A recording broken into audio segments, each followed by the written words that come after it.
Hello friends, आप सभी का अपने YouTube channel K2N solution education में स्वागत है। आज आप सभी के बीच प्राचीन भारत यानी कि एंशियंट हिस्ट्री के कुछ महत्वपूर्ण प्रश्न लेकर आए हैं जो कि हड़प्पा सभ्यता से संबंधित है। इसमें जानने की कोशिश करेंगे कि हड़प्पा सभ्यता की विकास किस तरह हुई, उसकी खोज कैसे हुई। तो ये वीडियो का पार्ट 1 है। ऐसा ही आप सभी के बीच कई प्रकार के कई पार्टों में इस तरह के वीडियो लेकर आएंगे। तो चलिए चलते हैं उन प्रश्नों की ओर और जानने की कोशिश करते हैं इन प्रश्नों के आंसर। ये जो प्रश्न होंगे वो एसएससी, आरआरबी, एनटीपीसी यानी कि ऑल कॉम्पिटिटिव एग्जाम में पूछे गए ये प्रश्न होंगे, ठीक है। और इससे जो है विस्तार से हम जानने की कोशिश करेंगे। तो आप लोगों से रिक्वेस्ट है कि मेरे वीडियो में अंत तक बने रहें और वीडियो पसंद आए तो लाइक करें। चलिए चलते हैं आज के महत्वपूर्ण प्रश्नों की ओर।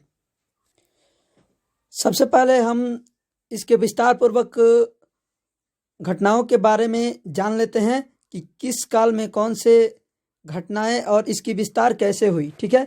उनके बारे में पहले जान लेते हैं, उसके बाद इससे रिलेटेड प्रश्नों को देखेंगे और उसके आंसर को जानने की कोशिश करेंगे। तो देखिए, हमारा इसमें टॉपिक है सिंधु घाटी सभ्यता, ठीक है। पहला टॉपिक है सिंधु घाटी सभ्यता। तो देखिए, सिंधु घाटी सभ्यता की जो पूर्व की काल है, इनकी पहले जो काल है उसकी जो है 3300 ईसा पूर्व से लेकर 2500 ईसा पूर्व के बीच को बोलते हैं पूर्व हड़प्पा काल, ठीक है। और मध्य हड़प्पा काल बोलते हैं 26 से लेकर 1900 के बीच ईसा पूर्व के बोलते हैं मध्य हड़प्पा काल। और अंत वाले हड़प्पा काल को बोलते हैं, उसका जो कार्यकाल है वो 1900 से लेकर 1300 ईसा पूर्व के बीच में है, ये अंत वाला हड़प्पा काल, ठीक है। विश्व की प्राचीन नदी घाटी सभ्यता में से एक प्रमुख सभ्यता है, ठीक है। ये एक प्रमुख सभ्यता है जो कि मुख्य रूप से दक्षिणी एशिया के उत्तरी पश्चिमी क्षेत्रों में, जो आजकल उत्तर पूर्व यानी कि अफगानिस्तान पाकिस्तान के उत्तर पश्चिम और उत्तर भारत में फैली है, ठीक है। प्राचीन मिस्र और मेसोपोटामिया की प्राचीन सभ्यता के साथ यह प्राचीन दुनिया की सभ्यताओं के 3 शुरुआती कालक्रमों में से एक थी और इन 3 में से सबसे व्यापक और सबसे चर्चित सम्मानित पत्रिका नेचर में प्रकाशित शोध के अनुसार यह सभ्यता कम से कम 8000 वर्ष पुरानी है, ठीक है। यह हड़प्पा सभ्यता के नाम से भी जानी जाती है। और देखिए, सिंधु घाटी सभ्यता को ही क्या बोलते हैं, हड़प्पा काल सभ्यता के नाम से भी इसे जाना जाता है, ठीक है। आइए इससे इंपॉर्टेंट प्रश्न क्या क्या बन रहे हैं उनके बारे में देख लेते हैं। जैसे हड़प्पा सभ्यता का सर्वाधिक मान्यता प्राप्त काल जो है वो 2500 ईसा पूर्व से लेकर 1750 ईसा पूर्व के बीच को माना जाता है, ठीक है। सिंधु घाटी की सभ्यता में घोड़े के अवशेष कहाँ मिले हैं, तो वो जो है सुरकोटदा में मिले हैं, ठीक है। सिंधु घाटी घाटी स्थल कालीबंगा किस प्रदेश में है, तो वो है राजस्थान में, ठीक है। अगला प्रश्न है कि किस पदार्थ का उपयोग हड़प्पा काल की मुद्राओं के निर्माण में मुख्य रूप से किया गया था, तो वो जो सेल खड़ी का उपयोग किया गया था। अगला प्रश्न है कि हड़प्पा घाटी सभ्यता किस युग की थी, तो वो कांस्य युग की, ठीक है। अगला इसी में प्रश्न है कि सिंधु घाटी सभ्यता के लोगों का मुख्य व्यवसाय क्या था, तो वो था व्यापार। यहाँ के मुख्य व्यवसाय क्या था, व्यापार। हड़प्पा सभ्यता के निवासी थे शाकाहारी, वो शाकाहारी लोग थे, ठीक है। हड़प्पा सभ्यता के जो निवासी थे वो शाकाहारी थे। सिंधु घाटी सभ्यता के घर किससे बनाए जाते थे, तो ईंट से, ठीक है। उस जमाने में भी ईंट का प्रयोग किया जाता था। हड़प्पा वासी किसी वस्तु के उत्पादन में सर्वप्रथम थे तो वो थे कपास। तो यहाँ पे सबसे अधिक जो है हड़प्पा वासी जो थे कपास की उत्पत्ति करते थे। हड़प्पा सभ्यता का सर्वप्रथम खोजकर्ता जो है वो दयाराम साहनी है। तो हड़प्पा सभ्यता की खोज किसने की थी? दयाराम साहनी ने। देखिए ये जो क्षेत्र दिख रहा है ये जो है हड़प्पा है, ये जो है मेहरगढ़ है, ठीक है। ये जो दिख रहा है ये है मोहनजोदड़ो, ठीक है। और ये जो दिख रहा है ये है सुरकुट्टा, ठीक। इसके विस्तार के बारे में जान लेते हैं। तो देखिए सभ्यता का क्षेत्र संस्कृति की सभी प्राचीन सभ्यताओं के क्षेत्र से अनेक गुना बड़ा और विशाल था, ठीक है। ये जो सभ्यताएं थी वो प्राचीन सभ्यताओं के क्षेत्र से कई गुना बड़ा और बहुत विशाल भी था। इस परिपक्व सभ्यता के केंद्र स्थल पंजाब तथा सिंध में था। तो इसका केंद्र स्थल कहाँ था? पंजाब तथा सिंध में था। तत्पश्चात इसका विस्तार दक्षिणी और पूर्व की दिशा में हुआ, ठीक है। और इसका विस्तार जो हुआ वो दक्षिण और पूर्व की दिशा में हुआ। इस प्रकार जो है हड़प्पा सभ्यता के अंतर्गत पंजाब, सिंध और बलूचिस्तान के भाग ही नहीं बल्कि गुजरात, राजस्थान, हरियाणा और उत्तर प्रदेश के सीमांत भाग भी थे, ठीक है। तो इसमें जो है था कि हड़प्पा संस्कृति के अंतर्गत जो पंजाब, सिंध और बलूचिस्तान के भाग ही नहीं आते थे। इसके अंतर्गत गुजरात, राजस्थान, हरियाणा और उत्तर प्रदेश के सीमांत भाग भी आते थे, ठीक है। पश्चिमी उत्तर प्रदेश के सीमांत, ठीक है। इसका फैलाव जो था उत्तर में मांडा में चेनाब नदी के तट से लेकर दक्षिण में दायमाबाद यानी कि दायमाबाद जो है वो महाराष्ट्र में है, ठीक है, तक, और पश्चिम में बलूचिस्तान के मकरान समुद्र तट के सुत्तागेन डोर पाक के सिंध प्रांत से लेकर उत्तर पूर्व में आलमगीरपुर में हिरण तक, मेरठ और कुरुक्षेत्र तक फैला था, ठीक है। तो ये इसकी फैलाव थी, ठीक है। प्रारंभ में विस्तार जो प्राप्त था उनमें संपूर्ण क्षेत्र त्रिभुजाकार था। तो हड़प्पा सिंधु घाटी की पूछा जा सकता है कि सिंधु घाटी का जो आकार था वो कैसा था? तो त्रिभुजाकार था, ठीक है। उत्तर में जम्मू के मांडा से लेकर दक्षिण में गुजरात के भोगत्रा तक और पश्चिम में अफगानिस्तान के सुतका गेंडोर से पूर्व में उत्तर प्रदेश के मेरठ तक था। और इसका क्षेत्र जो था वो 20 लाख वर्ग किलोमीटर था, ठीक है। इस तरह यह क्षेत्र आधुनिक पाकिस्तान से तो बड़ा है, प्राचीन मिस्र और मेसोपोटामिया से भी बड़ा, ठीक है। तो ये जो उस समय का जो इसकी क्षेत्र था वो अभी के पाकिस्तान, आधुनिक पाकिस्तान जो है अभी का, और प्राचीन मिस्र और मेसोपोटामिया जो है इससे वो बहुत गुना बड़ा था। ईसा पूर्व तीसरी और दूसरी सहस्त्राब्दी में संसार भर में किसी भी सभ्यता का क्षेत्र हड़प्पा संस्कृति से बड़ा नहीं था। अब तक भारतीय उपमहाद्वीप में इस संस्कृति के कुल 1500 स्थलों का पता चल चुका है, ठीक है। तो यहाँ पे इस उपमहाद्वीप में इस संस्कृति का कुल कितना स्थल? 1500 स्थल का पता लग चुका है। इसमें से कुल आरंभिक अवस्था के हैं तो कुछ परिपक्व यानी कि मध्य अवस्था के हैं, ठीक है। तो और कुछ अंतिम अवस्था वाले हैं, ठीक है। इसमें तीनों प्रकार की सभ्यताएं खोजी जा चुकी हैं। 1500 में तीनों सभ्यताएं आती हैं। अगर बात कर लें कि इसके प्रमुख शहर कौन कौन से खोजे गए हैं तो ये निम्नलिखित शहरों की खोज हुई है जो सिंधु घाटी सभ्यता के प्रमुख स्थल है जो निम्न है। जैसे हड़प्पा, पहले नंबर पे है हड़प्पा। हड़प्पा जो है पंजाब के पाकिस्तान में एक पंजाब राज्य है, उसी में है ये कौन, हड़प्पा। उसके बाद है मोहनजोदड़ो। मोहनजोदड़ो भी है जो सिंध पाकिस्तान लारकाना जिले में है, ठीक है। तो सिंध के एक पाकिस्तान के एक जिला है सिंध, ठीक, वहाँ पे एक जिला का नाम है लारकाना, वहीं पे है मोहनजोदड़ो, ठीक है। अगला है लोथल। लोथल जो है वो गुजरात में है, गुजरात जो है भारत में है, ठीक है। इसमें अगला है कालीबंगा। कालीबंगा प्रमुख शहर है जो कि राजस्थान के हनुमानगढ़ जिले में जो है कालीबंगा स्थित है, और राजस्थान कहाँ है, भारत में स्थित है, ठीक है। अगला है बनवाली। बनवाली जो है हरियाणा के फतेहाबाद जिले में स्थित है। तो ये हरियाणा में एक जिला है जिसका नाम है फतेहाबाद, वहाँ पे ये बनवाली है, ठीक है। और बनवाली भी भारत में, हरियाणा भी भारत में स्थित है, ठीक है। इसमें अगला है आलमगीरपुर, ठीक।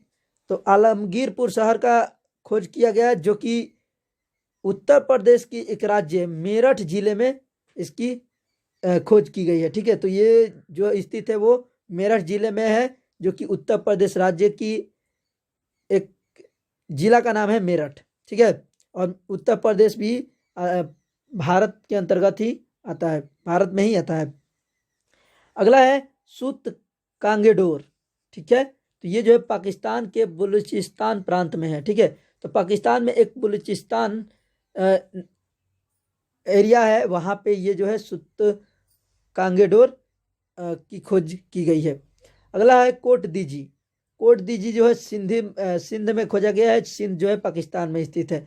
अगला है चहुदड़ो। चहुदड़ो भी है जो वो पाकिस्तान में ही खोजा गया है। अगला है सुरकोटदा। सुरकोटदा जो है गुजरात के एक कच्छ जिला, एक जिला का नाम है गुजरात में जिसका नाम है कच्छ, वहीं पे ये सुरकोटदा की खोज की गई है, ठीक है। अगला है पॉइंट है कि हिंदू कुश पर्वतमाला के ऊपर अफगानिस्तान में है क्या। तो देखिए सूर्य तू गोई, यह यहाँ से नहरों के प्रमाण मिले हैं, ठीक है। तो यहाँ से क्या मिले हैं, सूर्य तो गोई से तो नहरों के प्रमाण मिले हैं। मंदकाग को महत्वपूर्ण है, ठीक है, जो कि मंदकाग भी एक महत्वपूर्ण एरिया है। भारत के विभिन्न राज्य में सिंधु घाटी सभ्यता के निम्न शहर, यानी कि भारत के विभिन्न राज्यों में कौन कौन से सिंधु घाटी के शहर खोजे गए हैं, आइए इसके बारे में जानने की कोशिश करते हैं। जैसे देखिए गुजरात में जो है वो लोथल है, सुरकोटदा है, रंगपुर है और रोजी है, ठीक है। इसमें कुछ और भी शहर है जैसे सिंधु घाटी के स्थल है, जैसे मालवाद, देसूल, धौलावीरा, प्रभात पट्टन, भगत राव। ये जो है ये हरियाणा भारत के एक राज्य गुजरात है, उसी में उसी राज्य में ये जो है ये सिंधु घाटी सभ्यता के शहर खोजे गए हैं। अगला है हरियाणा।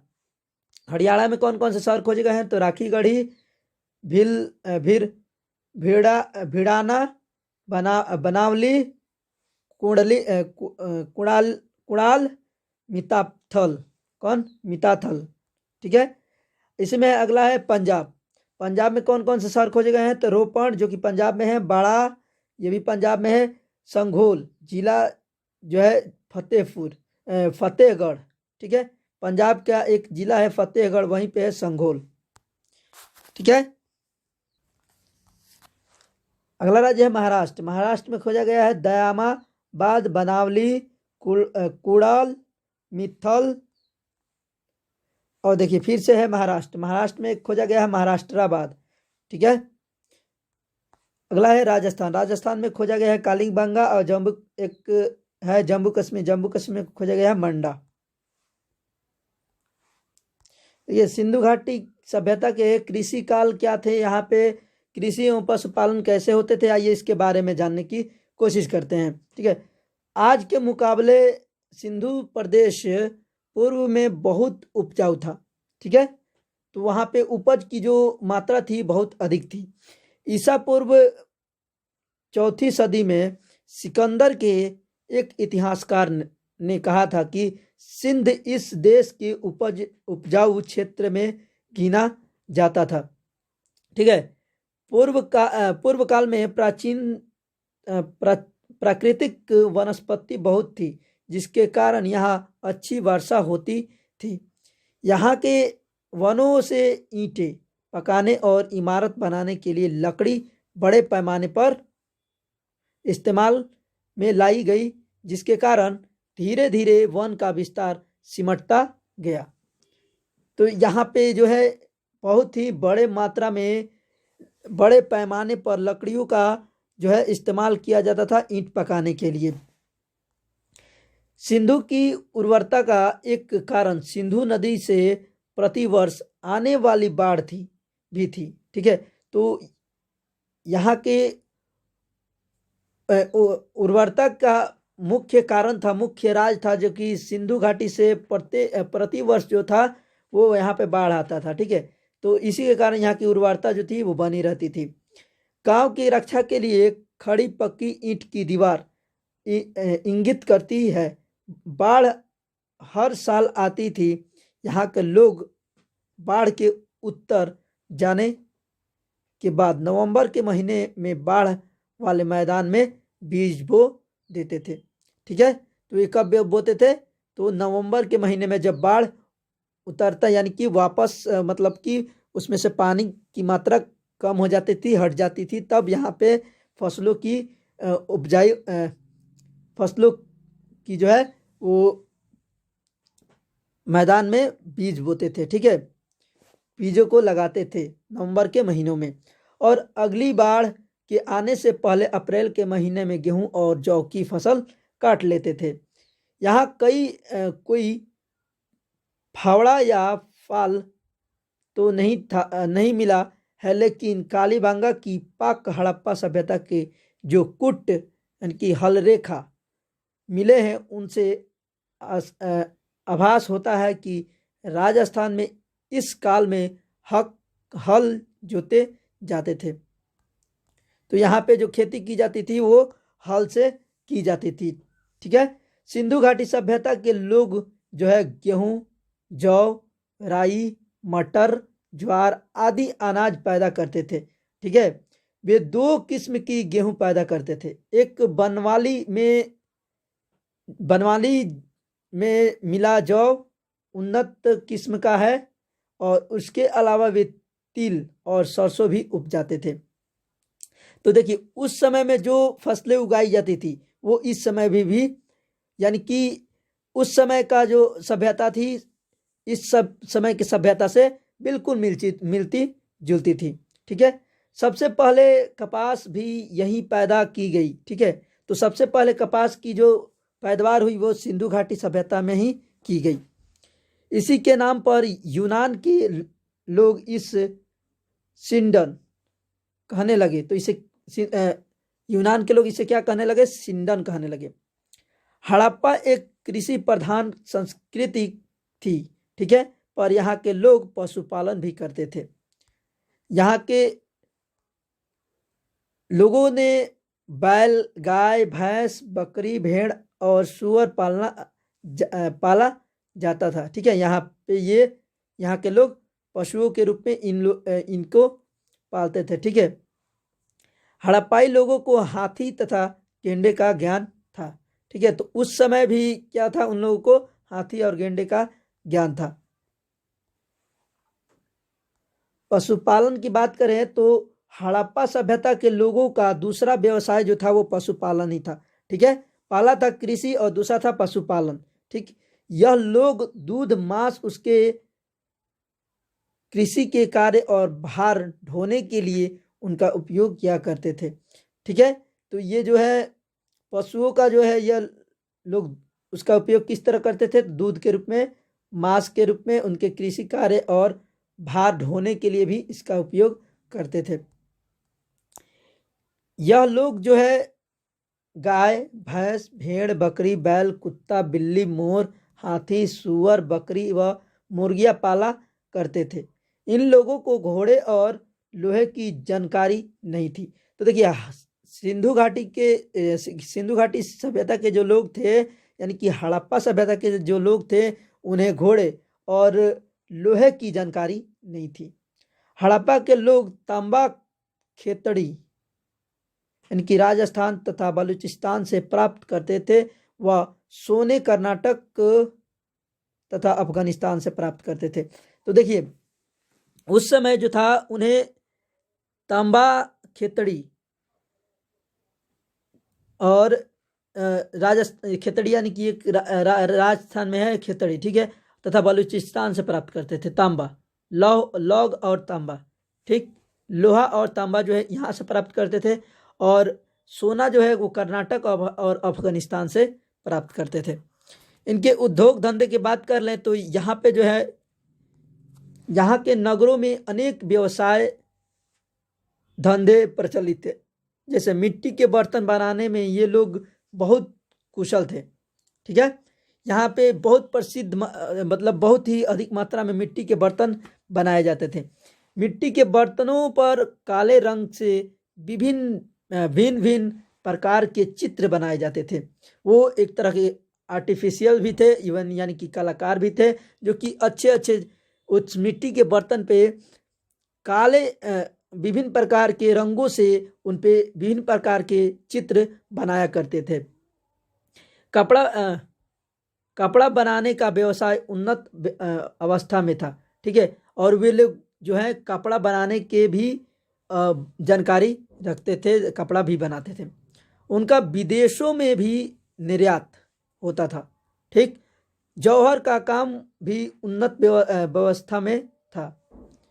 मनके और ताबीज बनाने का कार्य भी लोकप्रिय था। तो यहाँ पे वे लोग जो है ये मनके ताबीज बनाने के भी लोकप्रिय थे। अभी तक लोहे की कोई वस्तु नहीं मिली है, अतः सिद्ध होता है कि ये इन्हें लोहे का ज्ञान नहीं था। सॉरी, यहाँ पे हमने बोला था लोहा और तांबा, यहाँ पे लोहा नहीं लौग लिखा है, ठीक है, लौग और तांबा।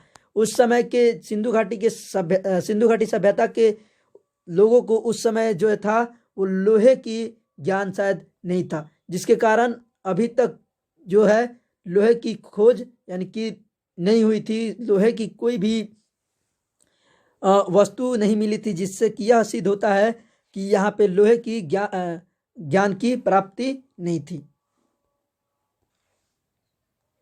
व्यापार की बात कर ले तो यहाँ के लोग आपस में पत्थर, धातु, शल्क, हड्डी आदि का व्यापार करते थे। तो यहाँ के लोग जो है वो पत्थर, धातु, शल्क यानी कि हड्डी आदि का व्यापार करते थे। एक बड़े भूभाग में ढेर सारी सील यानी कि मृत मुद्रा, एकल रूप लिपि और मानकीकृत मापतौल के प्रमाण मिले हैं, ठीक है।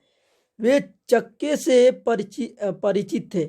वहाँ पे देखिए हड़प्पा बोले या फिर सिंधु सभ्यता में चक्के से वो परिचित थे, यानी कि उन्हें जो गाड़ियों के पहिए के जो चक्के हैं उन्हें उसका ज्ञान नहीं था।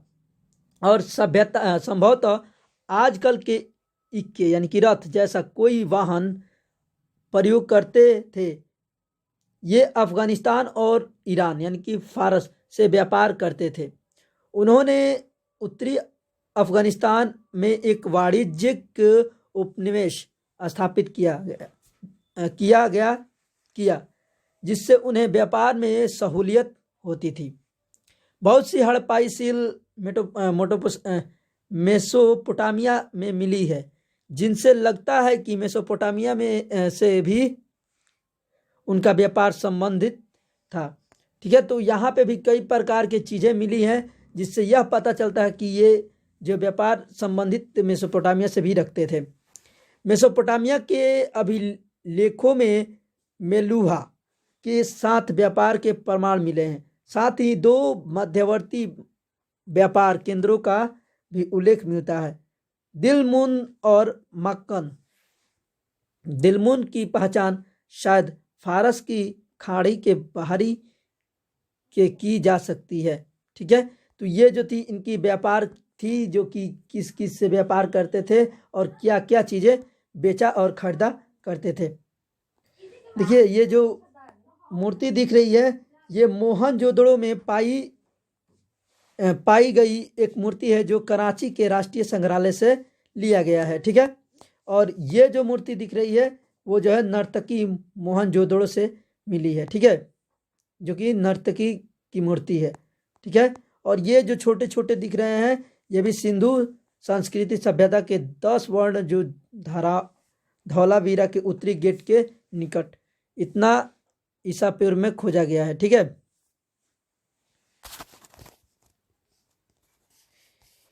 यद्यपि इस युग के लोग पत्थरों के बहुत सारे औजार तथा उपकरण प्रयोग करते थे। इससे यह सिद्ध होता था कि यहाँ के लोग जो थे सबसे अधिक मात्रा में पत्थरों के औजार और उपकरण का उपयोग करते थे, पर वे कांसे के निर्माण से भली भांति परिचित थे। ठीक है, तो वो कांसे से भी परिचित थे। ठीक है, तांबे तथा टीन मिलाकर धातु शिल्प कांस्य का निर्माण करते थे। हालांकि यहाँ दोनों में से कोई भी खनिज प्रचुर मात्रा में उपलब्ध नहीं था। ठीक है, सूती कपड़े की बुने जाते थे, लोग नाव भी बनाते थे, मुद्रा निर्माण, मूर्ति का निर्माण के साथ साथ बर्तन बनाना भी प्रमुख शिल्प था। ठीक है, तो यहाँ के जो है लोगों ने मुद्रा निर्माण के साथ मूर्ति निर्माण और इसके साथ बर्तन बनाने का भी प्रमुख इनके पास कलाकारी थी। प्राचीन मेसोपोटामिया की तरह यहाँ के लोगों ने भी लेखन कला का आविष्कार किया था। ठीक है, तो मेसोपोटामिया में जो था वो लेखन की कला जो थी वो विकसित थी, और यहाँ के भी लोग, कहाँ के, सिंधु घाटी यानी कि हड़प्पा सभ्यता के लोग भी लेखन कला का आविष्कार किए थे। ठीक है, हड़प्पाई लिपि का पहला नमूना 1853 ईस्वी में मिला था और 1923 में पूरी लिपि प्रकाश में आई, परंतु अब तक पढ़ी नहीं जा सकी है। लिपि का ज्ञान हो जाने के कारण निजी संपत्ति का लेखा जोखा आसान हो गया। व्यापार के लिए उन्हें माप तौल की आवश्यकता हुई और उन्होंने इसका प्रयोग भी किया। वाट के तरह की गई वस्तु मिली। उनसे पता चला कि तौल में 16 या उसके आवर्तकों जैसे 16, 32, 48, 64, 160, 320, 640, 1280 इत्यादि का उपयोग होता था। ठीक है, तो जो है माप तौल के रूप में इस तरह के वाटों के जो है वस्तुओं की यानी कि तौल के रूप में ये जो है ऐसे वस्तुओं का प्रयोग करते थे कि 16, 64 ये यानी कि इसका उपयोग करते थे। जो दिलचस्प बात यह है कि आधुनिक काल तक भारत में 1 रुपये 16 आने का होता था। ठीक है, तो ये जो है ये जो इसका मेन कारण है कि यहाँ पे 16 लिख रहा है, तो ये इसका मतलब है 16 आना। 16 आना यानी कि यहाँ पे 1 रुपया बोला जाता था, 32 आना यानी 2 रुपया। इसी तरह ये इसका विकास हुआ था। ठीक है, 1 किलो में 4 पाव होते थे। ठीक है, और हर पाव में 4 आना यानी कि 1 किलो में कुल 16 कनवा होते थे। ठीक है, तो ये उस समय के माप तौल के जो है ये उस समय की ये माप तौल है। ठीक है, तो ये जो दिख रहा है ये सिंधु घाटी सभ्यता के नगर में स्थित एक कुआं और स्नान घर। ठीक, इसी में अगला है ये कि एक बैल की मूर्ति है। ये जो है बैल की एक मूर्ति है।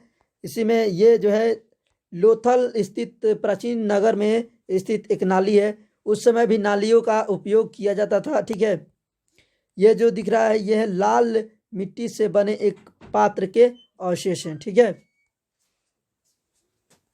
आइए अब इससे रिलेटेड वन लाइनर प्रश्न को जानते हैं और इसके आंसर जानने की कोशिश करते हैं। जैसे देखिए, सिंधु घाटी सभ्यता का पतनगर यानी कि बंदरगाह कौन सा है? तो लोथल।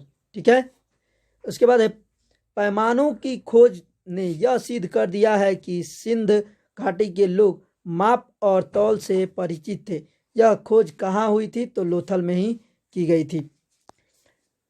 इसमें आगे है कि मोहनजोदड़ो को किस एक अन्य नाम से भी जाना जाता था? तो मृतकों का टीला। ठीक है, मोहनजोदड़ो को एक प्राचीन नाम से जाना जाता था जिसका नाम है मृतकों का टीला। ठीक है, अगला प्रश्न है कि हड़प्पा सभ्यता का प्राचीन नाम है? तो सिंधु घाटी सभ्यता। ठीक है, तो हड़प्पा सभ्यता का जो प्राचीन नाम है वही है सिंधु घाटी सभ्यता। अगला प्रश्न है कि कपास का उत्पादन सर्वप्रथम सिंधु क्षेत्र में हुआ, जिसे ग्रीक या यूनान के लोगों ने किस नाम से पुकारा? तो सिंडन। ठीक है, सिंडन नाम से पुकारा था। ठीक है, कपास का उत्पादन जब हुआ था तो ग्रीक और यूनानियों ने इसे सिंडन कहा था। इसमें अगला प्रश्न है कि सिंधु घाटी सभ्यता जानी जाती है? तो अपने नगर नियोजन के लिए। ठीक है, तो ये किस लिए जानी जाती है? अपने नगर नियोजन के लिए जानी जाती है। भारत में खोजा गया सबसे पहला पुराना शहर था। भारत में चांदी की उपलब्धता के प्राचीनतम साक्ष्य मिलते हैं। तो ये जो हड़प्पा संस्कृति में मिलते हैं। अगला प्रश्न कि हड़प्पा में एक उन्नत जल प्रबंधन प्रणाली का पता चला जो कि धौलावीरा में स्थित है। अगला प्रश्न है कि हड़प्पा सभ्यता की खोज किस वर्ष की गई थी? तो 1921 में की गई थी और इसका खोज जो किए थे वो दयाराम साहनी ने की थी। हड़प्पा के मिट्टी के बर्तन का सामान्यतः किस रंग का उपयोग हुआ था? तो लाल। ठीक है, लाल रंग का उपयोग किया जाता था। अगला प्रश्न है कि सिंधु घाटी सभ्यता की विकसित अवस्था में किस स्थल से घरों में कुआओं के अवशेष मिले हैं? तो मोहनजोदड़ो। ठीक है, अगला प्रश्न है कि सिंधु घाटी सभ्यता की खोज निकालने में जिन दो भारतीयों का नाम जुड़ा है वो है दयाराम साहनी एवं राखलदास बनर्जी। ठीक है, तो ये दोनों ने मिलकर सिंधु घाटी सभ्यता की खोज निकाले हैं। ठीक है, कौन कौन? दयाराम साहनी ने और राखलदास बनर्जी ने। अगला है रंगपुर, जहां हड़प्पा की समकालीन सभ्यता थी वह है सौराष्ट्र। ठीक है, सौराष्ट्र में। अगला प्रश्न कि हड़प्पा एवं मोहनजोदड़ो की पुरातात्विक खुदाई के प्रभारी थे? तो वो सर जॉन मार्शल थे। कौन थे? Sir John Marshall. अगला प्रश्न है कि किस पशु की आकृति जो मुहर पर मिली है जिससे ज्ञात होता है कि सिंधु घाटी एवं मेसोपोटामिया की सभ्यता के मध्य व्यापारिक संबंध थे? तो वो जो मुहर मिलता था, मुहर पे छाप मिलता था, वो बैलों की मिलता था। ठीक है, अगला है कि हड़प्पा के लोगों की सामाजिक पद्धति किसे थी, कैसी थी? तो वो जो था उचित समतावादी था। ठीक है, उचित समतावादी। अगला प्रश्न है कि हड़प्पा सभ्यता के अंतर्गत हल से जोते गए खेत का साक्ष्य कहाँ मिला है? तो ये कमेंट बॉक्स में कमेंट करके बताइए कि ये कहाँ मिला है, क्योंकि इसका जो है हम उधर इसके बारे में हमने पढ़ा चुका है। ठीक है, बता चुके हैं। तो इसका कमेंट बॉक्स में कमेंट करके बताइए कि इसका आंसर क्या होगा। ठीक है, इसमें अगला प्रश्न है कि कालीबंगा सैंधव सभ्यता की ईंटों का अलंकार किस स्थल से मिला है? तो वो जो है कालीबंगा से मिला है। अगला है मोहनजोदड़ो कहाँ स्थित है? तो सिंध में। ठीक है, सिंधु सभ्यता में बृहद स्नानगार कहाँ पाया गया है? तो मोहनजोदड़ो में। ठीक है, यहाँ पे हिंदू हो गया, यहाँ पे सिंधु होना चाहिए था। ठीक है, टाइपिंग में मिस्टेक हो गया है। अगला प्रश्न है कि हड़प्पा कालीन सभ्यता में अभी तक किसी धातु की प्राप्ति नहीं हुई है? तो वो है लोहा की। ठीक है, ये लोहा की प्राप्ति नहीं हुई है। किस पशु के अवशेष सिंधु घाटी सभ्यता में प्राप्त नहीं हुई है। तो जो है गाय के अवशेष प्राप्त नहीं हुई है। अगला है स्वतंत्रोत्तर भारत में सबसे अधिक संख्या में हड़प्पा युगीन स्थलों की खोज किस प्रांत में हुई है। तो वो जो है गुजरात में हुई है। सबसे अधिक मात्रा में गुजरात में ही खोजा गया है। अगला प्रश्न है कि किस हड़प्पाकालीन स्थल से नृत्य मुद्रा वाली स्त्री की कांस्य मूर्ति प्राप्त हुई है। तो वो जो है मोहनजोदड़ो से ही प्राप्त हुई है। अगला है हड़प्पावासी किस धातु से परिचित नहीं थे। तो वो जो थे लोहा से परिचित नहीं थे। अगला है किस हड़प्पाकालीन स्थल से युगल सावधान का साक्ष्य मिला है। तो जो है लोथल। इसी के साथ आज का महत्वपूर्ण सेशन खत्म हुआ। अगर वीडियो पसंद आए हो तो लाइक करें, कमेंट बॉक्स में कमेंट करके बताएं कि ये वीडियो कैसा लगा। तो इसी के साथ आप सभी के बीच मिलते हैं नेक्स्ट वीडियो में। Thank you for watching this video.